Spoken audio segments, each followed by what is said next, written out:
welcome back to the channel. This is Kieran from Herefordshire Antiques. So I'm just going through Hereford. I was actually picking up some stuff from an auction which I'll show in another video, and I found this antique shop which is Herefordshire Antiques. So I popped in and I gotta say it's an absolute gem of a place.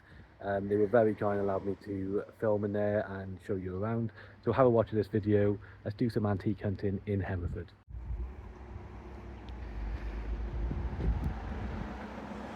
Definitely the type of day you want to be going inside into an antique centre. And the great thing about Herefordshire Antiques is also next to a very nice garden centre. So 2 places to visit, 1 trip, loads of free parking, open every day.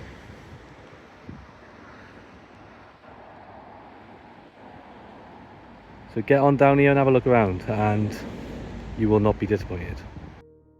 So here is the lovely display you see when you walk into the shop. Now I must say the first thing I noticed was how nice it smelled, which sounds like a strange thing to say, but when you go into a lot of antique shops, they are quite musky. This one was really nicely scented. What you see when you walk in as well is just how well this shop is displayed and presented. All the items are allowed to shine. So you see the pine furniture, you got the stools positioned perfectly, a great little green glazed jug on top. These guys really know what they're doing and they have a lot of experience in the industry, and it really shows with how well they presented their items. I was quite impressed by the size of this foo dog. So a foo dog is a mythical beast in Chinese folklore and culture, and they are symbols of protection. And it was quite a large one there just sitting on the table. What we have here is an amazing set of jali doors. Now jali doors come from India. They were made specifically to allow ventilation into, as you can imagine, a very hot climate. This is clearly a good old one and probably came to the UK during the colonial era. So a little about Herefordshire Antiques. It's actually open 7 days a week, 11 AM till 4 PM, which I think is amazing.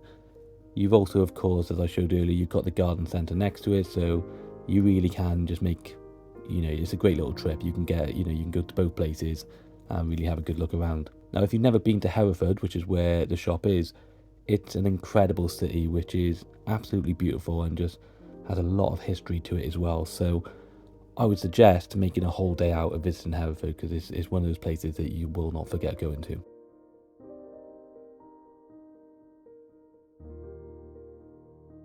So I am picking up a lot more glass and crystal because it's one of the many areas I am trying to learn more about. Now, having looked up the pattern on this one, I think they are Pall Mall glasses. However, if you know differently, please let me know in the comments. There you have a beautiful silver plated tray, really nicely shaped and engraved, and then you've got the nice champagne bucket as well. As you can see as we move around, there is a bit of everything. You've got really nice furniture, painting, ceramics, woodwork, metal. They've got a lot in there without being overwhelming, and in an antique shop that is very difficult to achieve because the urge is always there to pack in as much as possible. This cut glass decanter caught my eye, and I liked the 3 rings on the neck, and I thought it was possibly an older one in terms of the style and the type of cutting you find on the body. This was the original stopper, was fitting very tightly as well. Now when it comes to decanters, I've got a book called The Decanter, and it's by Andy McDonnell, who is on the Antique Roadshow. You may have seen him. It's one of the best reference books I've ever had. It has loads of information in there to help you age the item and loads of photos as well. What I'm doing there is flicking it to see if I get a ping. So I found that a really interesting one, and one I would think about coming back to. Now I'm not going to be talking about absolutely everything in here, there's far too much, and there's going to be things that I miss. If there is anything that you think is quite rare, quite valuable, or just quite nice, please leave a comment and let me know. If you are enjoying the video, or if you want to watch some more before deciding, if you could like the video, I would appreciate that. It's just a thumbs up button, free to do. It just helps give it a little boost, helps other people find it. And for the channel in general, if you have a look at my other videos, if you haven't already, it's all about the antiques trade. If you could subscribe, I would appreciate that. Again, free to do, 1 click of a button, and it helps boost the channel.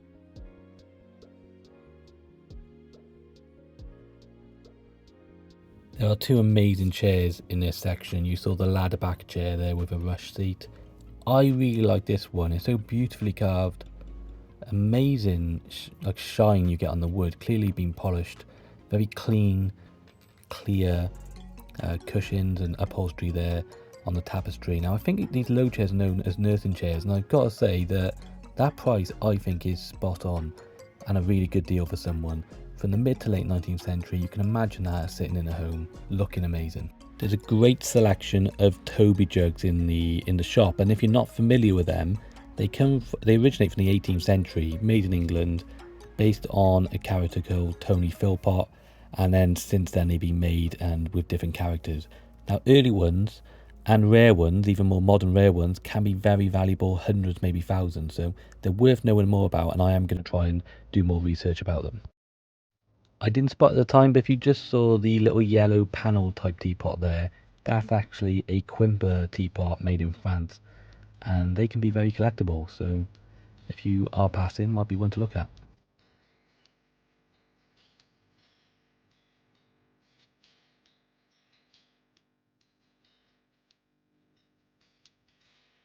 Now, I've said it on my antique hunting videos before if you want to go back, but if you need a mirror for the house, or if you need a storage box, a chest of drawers, anything like that, get down to an antique shop. Forget about IKEA or any of these other shops. In the antique shop, you'll find something with better quality, more decorative, and with actual history and a story, and it will retain its value. Don't waste your money going to get this flat pack bit furniture or anything like that. These are the places to go.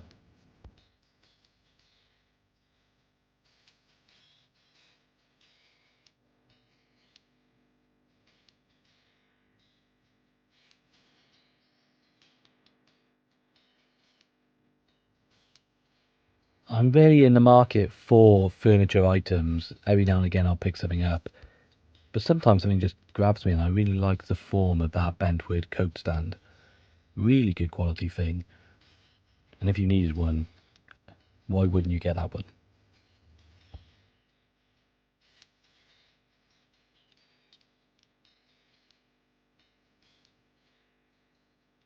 So we're now coming to the right hand side. When you walk into the shop, you look right, and that's the section we're going to be looking at next. As you can see, just the quality and the amount of stuff just carries on throughout the whole shop. So we're about to see a really nice cast iron metal love seat right there. That's a great one, and this is something outdoor furniture. That's something I'm going to keep a bit more of an eye on. I noticed last summer people went mad for it, especially the metal ones where you can leave it out all summer. So watch your space. There are a few things on this shelf which I did not pay enough attention to. You've got a Dalton and Lambeth hunting jug there. You've got the Mockaware, and this thing here I didn't ask about, but watch this now. I found this similar one sold on Etsy, and it's some form of scientific instrument. How cool is that? I wish I asked more about it when I was there. If it's there next time, I will be. There are a few amazing enamel advertising signs. The Sprat one there, this one is fantastic, the Cadbury's one, and I know for sure that that will be a very popular one, and people would spend over £500 for that one.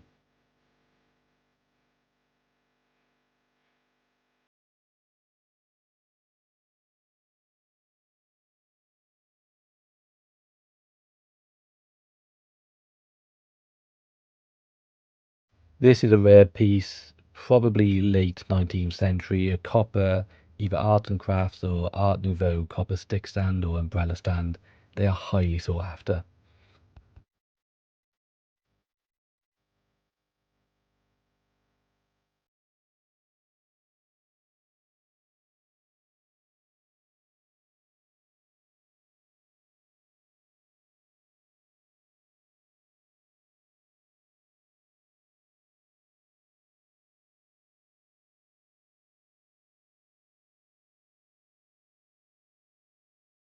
I actually have one of these buckets in my shop as well. They're Chinese or Southeast Asian, either rice bucket or water buckets. They just look the part though, don't they? The distressed wood really has a nice feel about it. Really vintage feel, I suppose.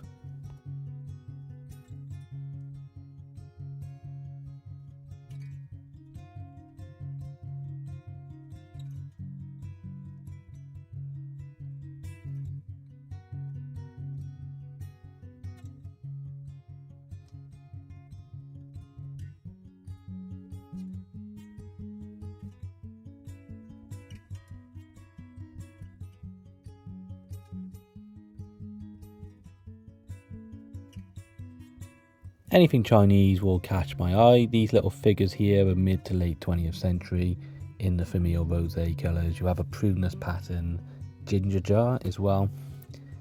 Up here there was a nice Moorcroft lamp and a probably a late 20th century Chinese crackle glaze lamp as well. So there was a minus lamp on the table there. I do like them, I do buy them. Generally I try and look at the E. Thomas and Williams ones from Aberdare in South Wales.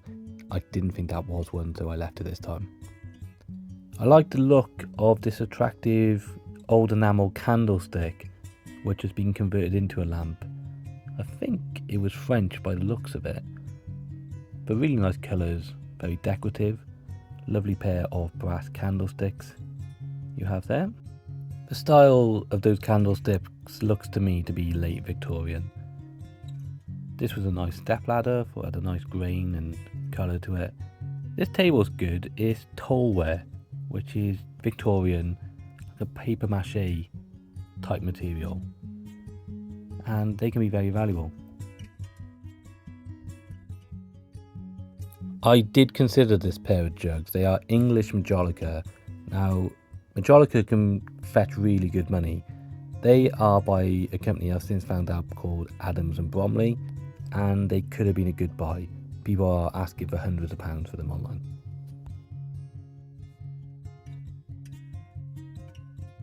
If you're wondering why you're seeing text come up every now and again with things I've been saying, it's just in case you wanted to go off and do some research on that style, that item that I'm talking about.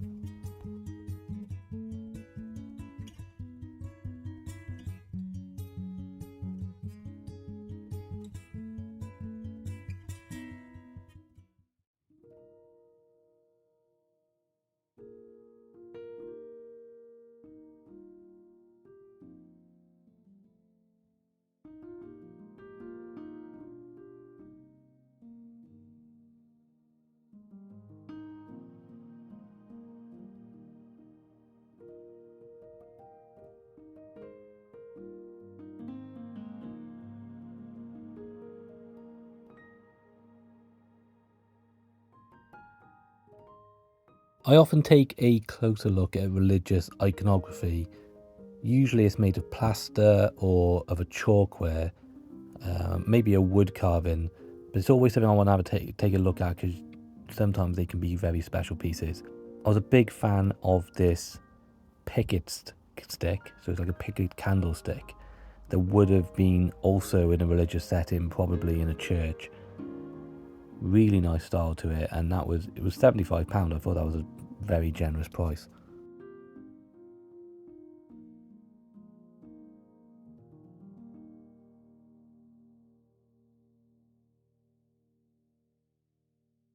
This oil portrait really did interest me, and I did think about it. I thought the frame was spot on for it. However, I got such a backlog of paintings, I'm not going to be looking to buy many at the minute, but maybe another time.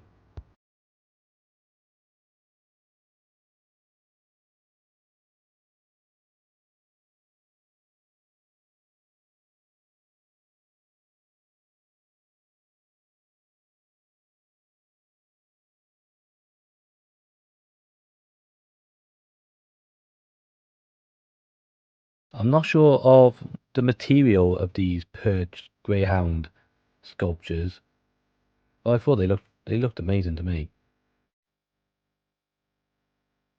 Sitting on top of the table looks to be a Kribsberger, I think I said that right, Bohemian glass bowl, crystal bowl. This nest of tables in a glitwood, painted glitwood, is a Florentine set, so from Florence, probably mid 20th century. We will be coming back to that style. This was a beautiful seat. Just I didn't see a price for it or anything, but I think that really looks apart.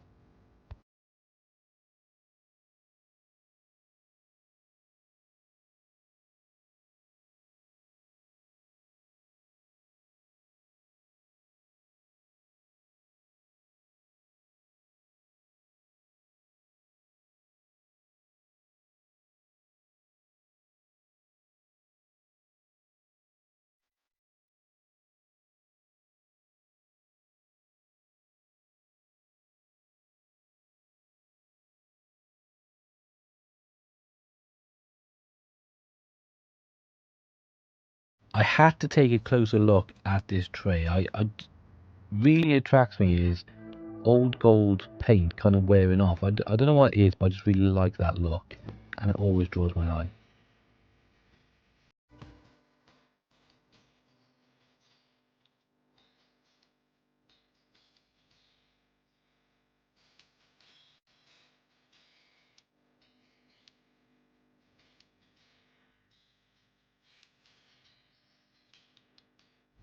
Here we have a old either vanity or kind of sewing kit.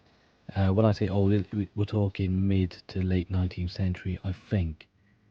Seems to have all the parts in there. Very intricate set.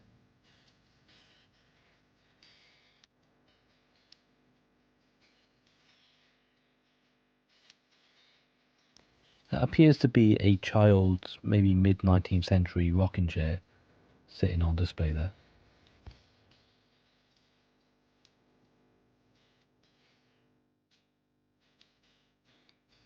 This pair of swan wood carvings are a couple of pieces I'm now looking back and thinking, maybe I could have picked them up.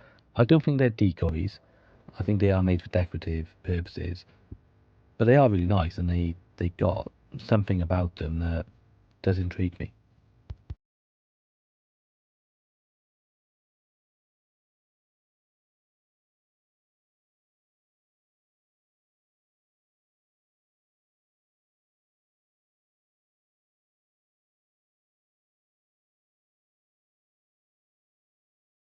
Well, that is everything from the shop. I just wanted to capture everything on the right hand side now, so we're just doing a bit of a 180 around this side, just to give you a sense of everything you'll see on this in this part of the shop.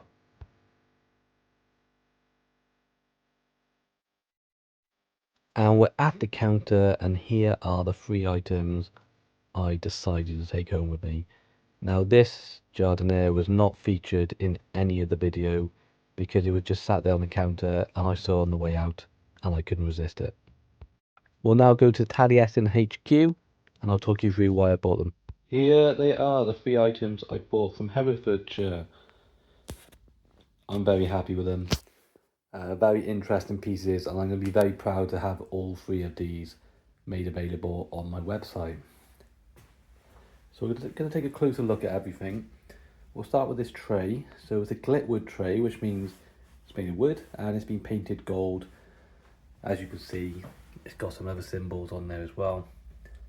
Very nicely done. So this is a Florentine tray, so from Florence in Italy. To be honest, I thought it was older than it was. I thought it might be 19th century, but mid 20th century, and they did say that to me before I bought it. And that didn't make any difference to me. I still think it looks amazing. Like on a wall, even leaned up against the wall like it is there. I think that has an incredible style to it. Yeah, very nice, very nice. Now, in terms of price, I see that as being the value of that being around £45, £45 to £50, and that's what I'll be asking for. We come on to this decanter. Now, I did say in the film that I am trying to learn a bit more about crystal and glass because I think it's a good area to have quite a bit of knowledge about. Now, this one I thought might have been Georgian, which means early 19th century. One thing I did notice though, even before I bought it, so that is an original stopper, you can tell just by how tight it is that the bottom is very nicely polished. Now that indicates that it's probably going to be later than Georgian. It's definitely done in the Georgian style in terms of the cutting on the body. Now, I have now found out exactly who made it, because there is a very fine etch mark which I'm trying to find. They can be very difficult to locate because they do wear away. This one is worn away as well. Let me see if I can get out. Though I have found it. I think you can just about make that out, maybe. Sorry, it's not great. It's really hard to get this on. Let me if I go close to a light. That makes no difference. Right, if you just take my word for it, it does say Stuart, England on there. There we go. I think you can just about make it out there. So Stuart crystal. I believe that means it's probably mid 20th century. As you heard there, still a very nice ping to it. A nice piece, so it won't be as valuable because it's not as old, but it's still, I still see that as around 35 to 40 pound. We come on to this. Now it's funny because I was going to just buy these two and leave, very happy with my purchases. This was just sitting on a desk, and I started looking at it, and it just grabbed me. Now that is English Majolica. Now Majolica referring to very elaborate style, often with this very lush green glaze. And you see the ribbon, you see the ribbon then around the basket weaving. I think that looks fantastic, and the size of it as well. It's also in very good condition, which Majolica often isn't because of the materials used, can be very fragile. I'll show you the bottom as well as I talk you through the marking. I'm not going to be able to turn that over now because it's too heavy to do with one hand. But that's stunning, and I'm very happy to go home with that. Now in terms of value, the price is all over the place for these. I've seen a blue and a yellow one online, and somebody was asking for thousands. They hadn't sold, mind. I've seen a couple of sold examples of damaged versions go for quite cheap, but this isn't damaged.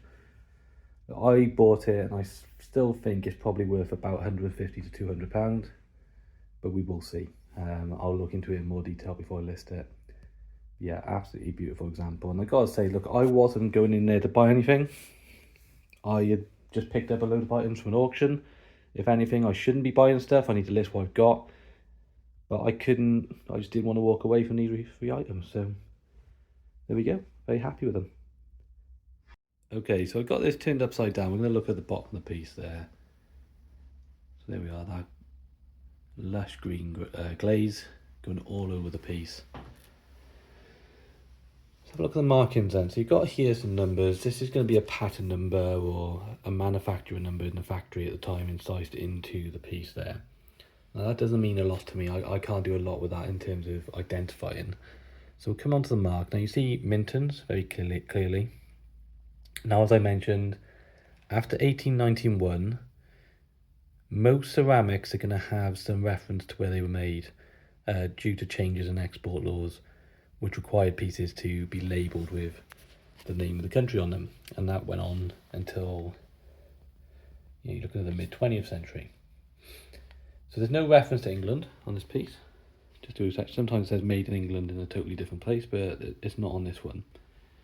So that means I know it's before 1890. Now another thing Mintons did is they used, the 13 doesn't mean a lot to me either. If it does mean something to someone else, then please comment and let me know.